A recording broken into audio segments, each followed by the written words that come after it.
દાહોદ જિલ્લામાં પ્રદેશ પ્રમુખના આગામી પ્રવાસને અનુલક્ષીને લખણપુર અને ફતેપુરામાં મહત્વની બેઠકો યોજાઈ। બેઠકોમાં પંચાયતના સભ્યો અને હોદ્દેદારોએ રણનીતિ ઘડી।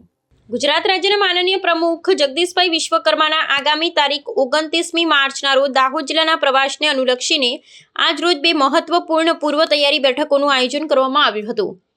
પ્રદેશ મંત્રી શંકરભાઈ અમલિયારની વિશેષ ઉપસ્થિતિમાં બેઠકો જિલ્લા પંચાયતની લખણપુર અને મોટી રેલ પૂર્વ ફતેપુરા બેઠકો પર યોજાઈ હતી।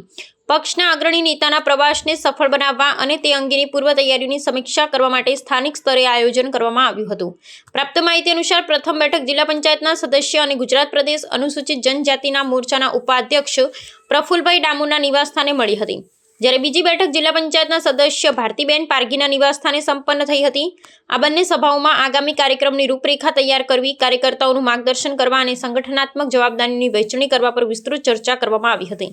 આ મહત્વની પૂર્વ તૈયારીઓ બેઠકમાં જિલ્લા પંચાયત તેમજ તાલુકા પંચાયતના ચૂંટાયેલા સભ્યો, જિલ્લા ભારતીય જનતા પાર્ટી સંગઠનના વિવિધ હોદ્દેદારો, શક્તિ કેન્દ્રના સંયોજકો સહિત મોટી સંખ્યામાં અપેક્ષિત કાર્યકર્તાઓ ઉપસ્થિત રહ્યા હતા। આગામી 29મી માર્ચના પ્રવાસ દરમિયાન પ્રદેશ પ્રમુખ દ્વારા સ્થાનિક સ્તરે પક્ષના માળખાને વધુ સુદૃઢ કરવા માટે માર્ગદર્શન આપવામાં આવશે, જેના પગલે સ્થાનિક નેતૃત્વ અને કાર્યકર્તાઓમાં ભારે ઉત્સાહ જોવા મળી રહ્યો છે।